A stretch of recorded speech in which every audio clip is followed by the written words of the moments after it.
Last week we talked about a little game called Valheim that we briefly touched on, and we were like, we don't know what this game is, but we've heard it's pretty good. We should probably check it out.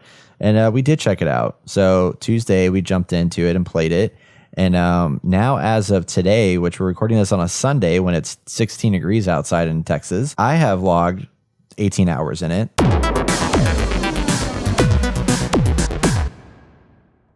How much time have you logged, Austin? Do you remember? I was actually about to look it up right now. Yeah. Last I checked, it was like 60, but that was the Damn, other seriously? day. That was like multiple days ago. I thought I did it a lot. I saw currently Travis have has 68. What?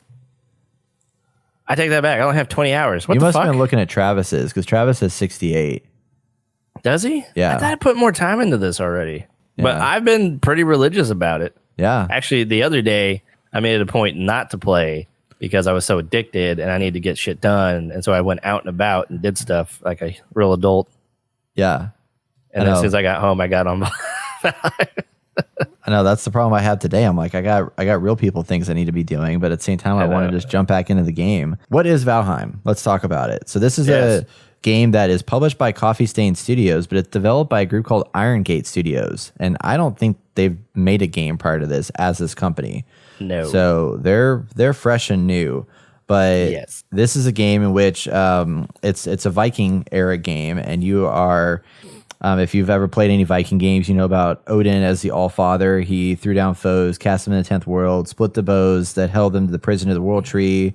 Actually, let me read this. This is a world lore story here, and it kind of will give background into what this game is and how we ended up where we are in this game as basically people with nothing on their backs but ourselves and have to survive and outlast kind of situation.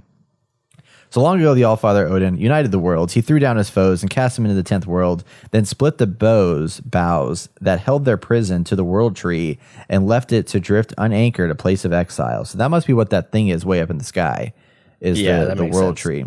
For centuries, this world slumbered uneasily, but it did not die. As glacial ages passed, kingdoms rose and fell out of sight of the gods. When Odin heard his enemies were growing once again in strength, he looked to Midgard and sent his Valkyries to scour the battlefields for the greatest of the warriors. Dead to the world, they would be born again. In order to prove your worth, you have been sent to the 10th Norse world, Valheim. Only by surviving and fighting in a harsh environment with many mythical monsters and beasts will you prove your worth to the gods. For those who don't prove their worth, the only place they will find is in hell, the underworld, or where their soul will be tormented for centuries. Or maybe you'll be one of the strong warriors who will prove their worth and earn a spot in favor of the gods in your place of Valhalla, a majestic, enormous hall located in Asgard, and by your side, Odin. You are dropped into this place by this little bird, and then this raven will tell you all the things you need to know about the game, but they don't really give you a whole lot of information. They're kind of like just, hey, here you are in this world, start punching things. And you start collecting branches and trees and collecting wood, and as you discover materials, it unlocks recipes to start crafting items in the world. So you have to discover these items in order to start being able to craft. And soon after that, you build a workbench, which is kind of like your hub, where you start building your base to defend yourself from all of the craziness that is out there in the world. And you build and construct and grind and forage and gather and fight off a bunch of bad guys. There's a lot of bad guys. There's a lot of bad guys. I like how, I think it's a good thing and a bad thing. They don't hold your hand. Yeah. So I came in here, Travis already figured out a bunch of stuff, and he started telling me all these things to do.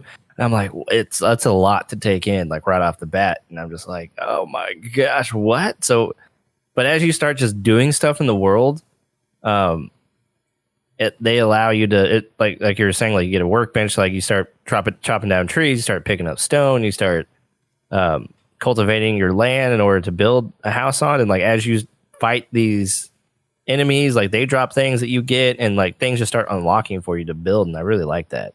Yeah. And I know Scott came in and we're like throwing him all this information. And I'm just like, oh my God, this is too much for him, I'm sure.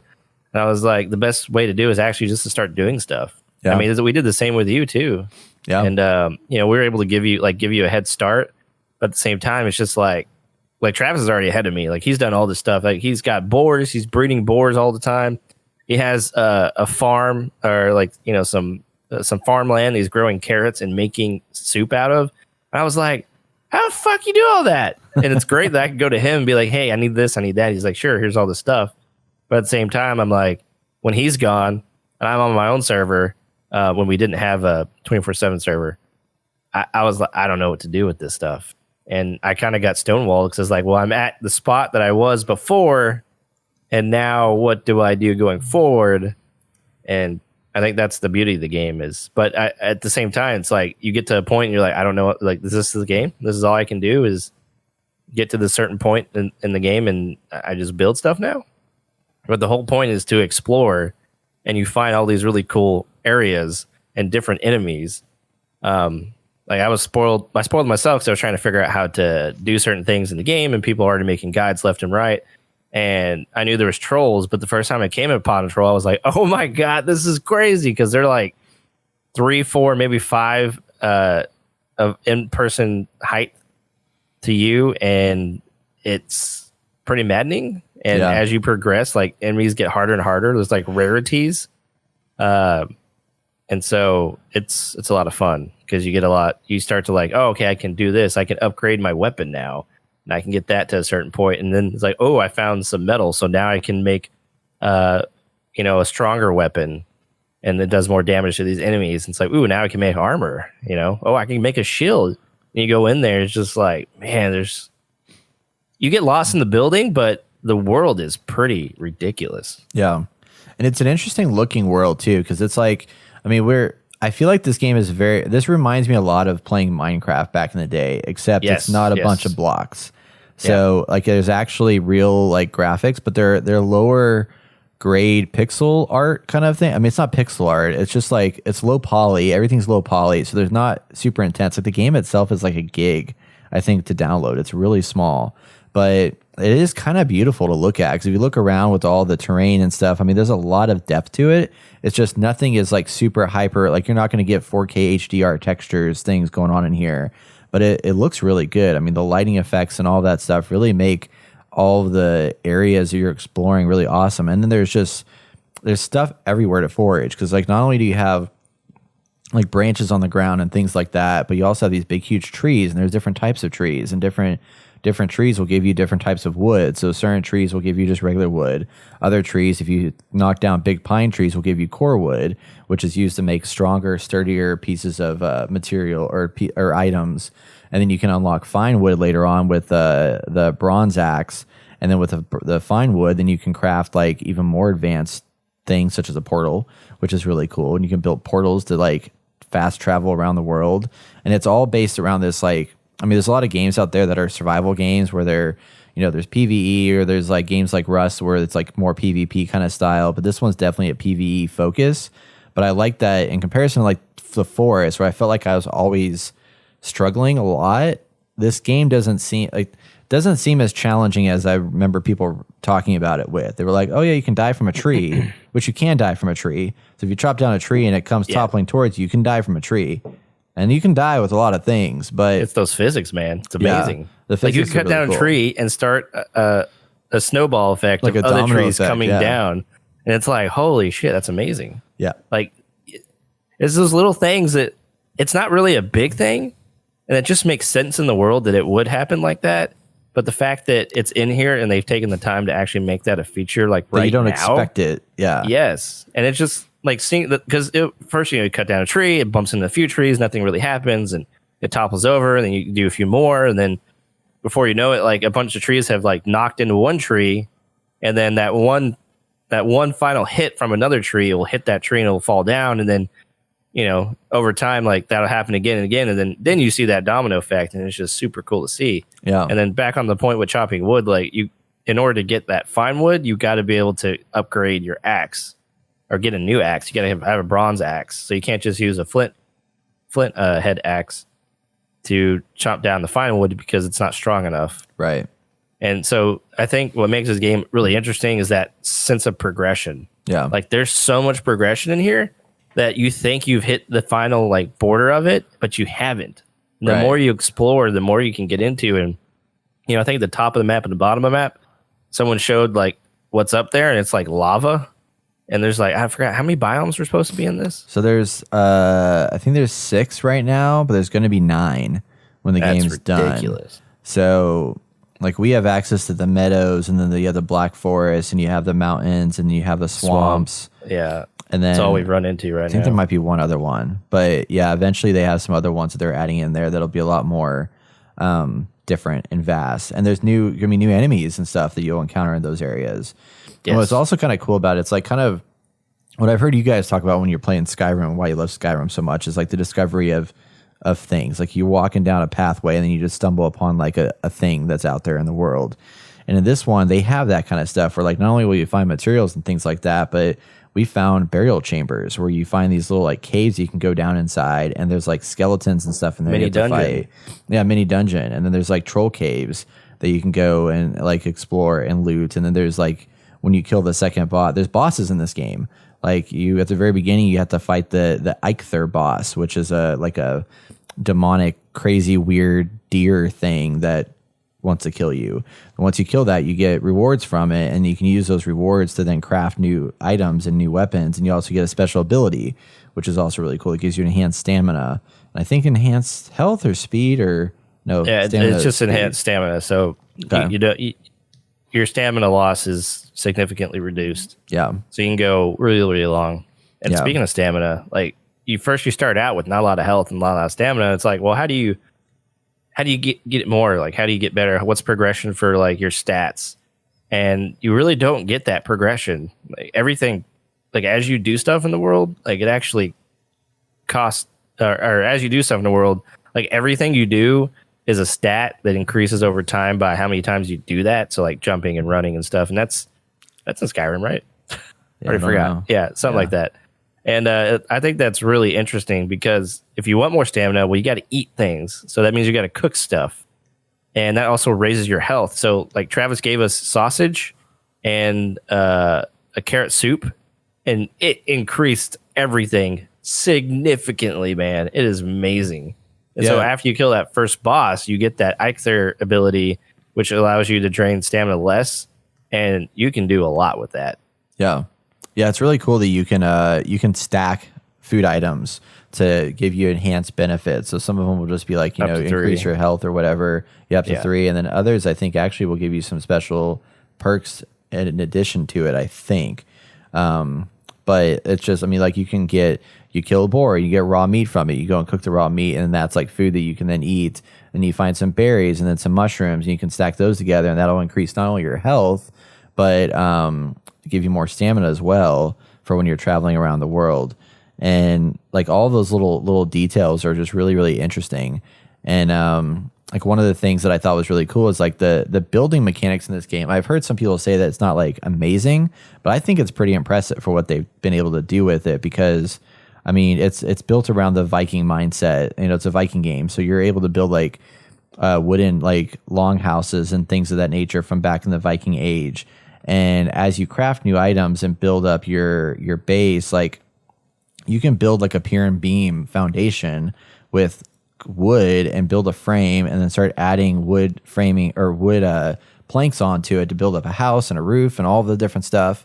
And there's like structural integrity you have to keep track of as you're building, because the more you build onto, like, you have a foundation piece that's colored in blue, and that's like the foundation part of whatever you're building onto. And then as you add things on top of it or expand out from that, the colors will change on the blocks that you're adding to the piece to showcase like it's green, meaning it's stable. Then it goes to yellow, and then down to orange, and then down to red, to the point where if you have too much weight on that one foundation piece, then it'll just snap off and break, and you have to figure out how to brace it better. And like all these little nuanced details of building a structure, like you have to think harder about building something than just like, throwing up walls around you and everything will just like stay together. Like you can't have like in, freaking Fortnite where you have like miles of road that just floating up in the air. Yeah. Like there's actually got to be some logical, like structural integrity to it. And, going into that, you didn't realize that. Yeah. Yeah. It was like, I didn't know what colors were. Build and it's like you start to build and you realize that, well, okay, I watched a video about it and ahead of time. So yeah, I spoiled a lot of stuff for myself, but like I would have known that, and I would have been building, and it's just like, look at this red. Like it's got that Dark Souls kind of feel vibe to it in a way where you just have to learn, fail, and get better at it. And that's another sense of progression. And I think that's the key thing. Like all the progression, like everything you do progresses. And when you get that new thing, that new shiny toy, or able to do this or that, figure something out, or could build something new, and you're like, well, what can I do with this now? Like that sense of, I don't know, I guess creativity and excitement is well developed in a way that no wonder this game is freaking popular. Yeah. And I think you have an article that says that they already sold 1 million copies. Yeah, it's in the first, I think it was just in the first week, in the first 8 days, they surpassed 1 million copies sold. And mind you, this is an early access game, so this game is not fully released yet. It's an early access game that they brought out for $20. So this is $19 to buy. This is exclusively on Steam, and it's at the top of the Steam's top seller list right now. 160,000 concurrent players has been passed, making it the fourth most played game on Steam at the time.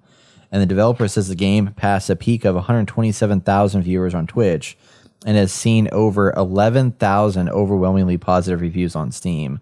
11,000. Like nobody's saying like really bad things about this game because they're just, I mean, because again, it's like somebody made a comment. They're like, it doesn't deserve to be this good, but it really is. Like it's so good. We're so used to early access games, and even full launch AAA games being so buggy, so broken, need so much more work. And if it's on Steam and it says early access, it's like, okay, all right, yeah, like we can give you, we can just be like, all right, you had the benefit of the doubt. We know this is going to get better. Like Phasmophobia. Yeah, I think it needs way more time in the cooker before I even want to play it in early access. And I mean, it is playable, and obviously it became very popular and sold a lot of copies, which is great, and I'm happy for them. But this is on a whole other level. Yeah, I was going to say, this definitely, at this point, doesn't even compare to Phasmophobia. Like this they have, what was it, 90% of features in here and 50% of content. 50%? Yeah, I think it was 70% of the features, which isn't, I mean, it's still, less than that. Yeah, regardless, like that's still like ridiculous. Like it is a full playable game. And I know Travis has put in a shit ton of time, and I know we can put in way more time because we haven't even talked about the map. Like it's all, every time you go into the server, it's procedurally generated. You jump into it, and all the islands are different. You can sell from island to island. Obviously, you can create the portals, and it's gigantic. Well, yeah, and that's the other really interesting thing about it. It's like you start out on the center of the island, on the center of this world, and you don't. There's a fog of war across everything, so you don't know what's out there. So you have to start revealing the map, and you have these little markers that you can place down as you discover things. So if you discover a house or you discover a dungeon or whatever, you can lay down markers to be like, oh, hey, this is where I found this thing. Or maybe I found copper deposit, so I'm going to like mark this so I know to come back here later on. And then the more you discover of it, the more you can, you start to realize that like, hey, you're on a big ass island, but then now there's water in front of me. Well, how do I get across the water? I got to figure out how to craft a boat. You craft a boat and then you can get across the water. And now you have a new area. But then it's like, well, how do I bring stuff back? Okay, well now I can figure out how to build a portal. And then you got to figure out how to get all those materials and stuff gathered.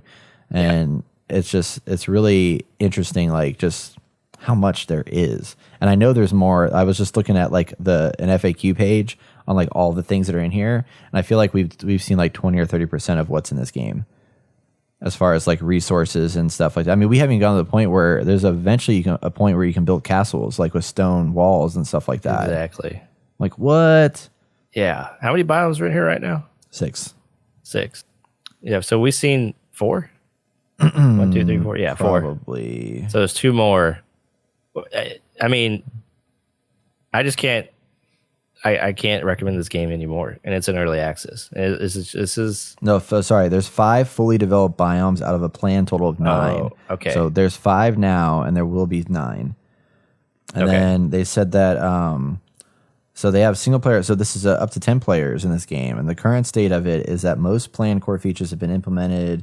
They said feature wise, the game is about 75% complete, and content wise, it's about 50% complete. So. Blows my mind. But content-wise, there's currently 280 different items from weapons, materials, armor, etc.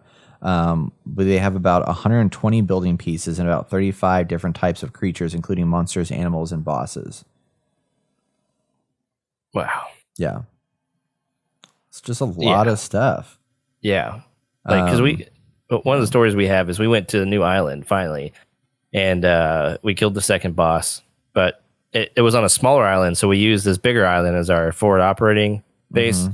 So we created this base, and eventually we got some items from the second boss that we could use in the swamp area, which were crypts that allow you, which is like bigger dungeons than the little small ones that you find in the meadows, which is the starting area. And the meadows are, scattered throughout all the other islands too. So we went in there, and that was ridiculous. It was so hard and different, it was a different experience. But like that sense of progression was like, okay, we can get past this, but it's a lot more difficult because in the smaller dungeons, it's just skeletons. And, at first they're pretty hard because you don't have powerful weapons. But once you get that powerful weapons, it becomes easier. You get the combat down so you can block and dodge, which dodge is just, you back away or move away from them attacking, because every time someone attacks, like they're standing still. Yeah. And it's just, man, it's great. And on the same island, we were trying to go back because I think, Travis had, what was it? We were going to go get tin or something on the island that we killed the boss on. Yeah. And Sarah took a boat, and I was in Travis's boat. And Sarah was going the wrong way, so she went out a little farther. And this was nighttime, going in the morning. They're like, hey, Sarah, you need to come back this way because we're going to just follow the edge. Yeah. And I looked up behind her, and there was a fucking serpent head sticking out of the water. And I was like, oh my. I was like, Sarah, get back here. Yeah, the Kraken's in this game, and there's sea serpents. Yeah. And so Travis turned around just as the serpent jumped back in the water, so he saw its tail. Yeah. We're freaking out. It was so bad, man. There's those little moments because we're trying to get some stuff to take back. Yeah. Because you can't you get a teleporter, but you can't take back ore. So you have if you get another island, you're gonna have to go all the way back to your main base with it. Yeah. With these creatures in the water with you that could potentially destroy your boat.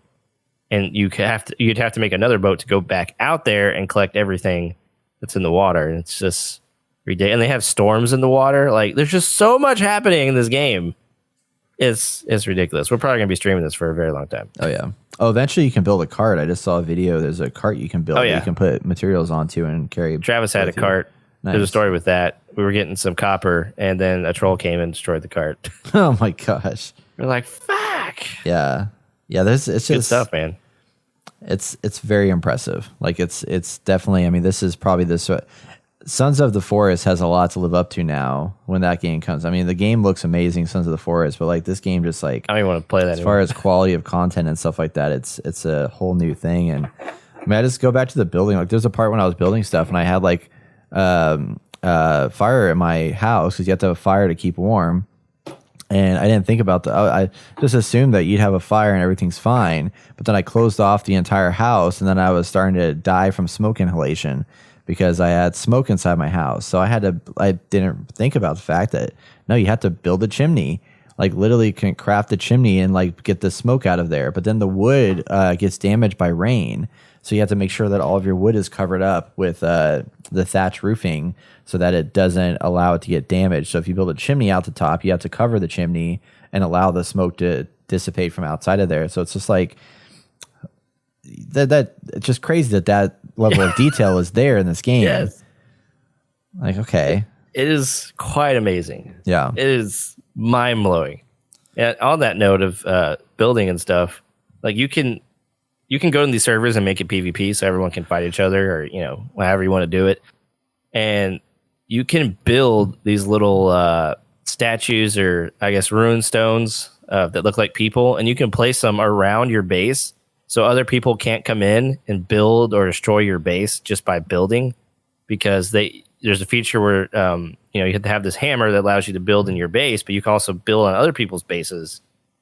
That's just how the game works. And so like if someone wanted to and be a dick, they can go over to your base and just make it all knocked down. And I was like, that kind of sucks, but I mean, we're playing with friends, so that's not going to happen unless it's an accident, right? But right. I was like, I think that's cool. Like they've thought of that feature. So the rune thingy that you put down, does it also prevent people from destroying? They can destroy. They just can't. Can they build take in your base from your I'm chest? sure they can. Yeah, I'm sure they can. That's another thing. building with these, like building with friends and stuff, like I hope you trust them because they might come in there and raid your base when you're not there. Right. Yeah, it's there's a lot to it. It's fascinating, and we've barely touched the surface. So I'm excited to continue to explore and like be able to get up in the mountains and explore what's up there. And it's just a peaceful game. Like when you're out in the meadows building, like there's this consistent music that plays, and it's just so calming. And I see so many people just focus on building. Like they don't even go out in the world and do all this crazy like exploring. Like I like going out and killing the beasts and stuff. And with those pieces you can make better weapons and armor and stuff. And I mean, you can get lost, but you can spend 2 hours just I don't know how many times I've redone my base. I spent 5 hours building a house last night. Oh my God. Like literally 5 hours to build this barn, this 2-level barn thing. Yeah. And I built it on an island. I found this little island nook. And then so I started with I had a hoe and I started leveling the ground and like taking away all the stuff that was on there. And then I literally laid my pyramid beam foundation. I set it up with the braces and everything like that and just started building up. And then all of a sudden it started raining. It's like, oh shit, I don't have a roof yet. So I started trying to build my roof, and then I realized I built my roof too slanted upward. So there just wasn't enough strength to hold it. So I had to tear down the roof again and build a smaller second floor in order for it to support. And just like the amount of like construction that went into making sure that this thing could come together, because I needed core wood, and I was going to go over it because Josh's base had a core wood outside of it. A bunch of like pine trees and stuff like that. So I was going to go over there and get some, but I was like, no, I'm going to try and make this thing work. And I finally did and got it to construct somehow without the need of core wood, but it's holding up by a thread. Cause if you look at the thatch roofs, everything's like red. Like it's like one more piece attached to it and it would topple down. Yeah. Man. But, just for the fact of building, like if you just like those building games, this is perfect. Yeah, really good. Full of content. Man, this highly recommend. If you guys are on PC, it's only available on PC right now, but this is gonna go a long way. There's gonna be some really good stuff coming with this game. I guarantee you this will come to consoles and be massive. This is gonna be a massive game.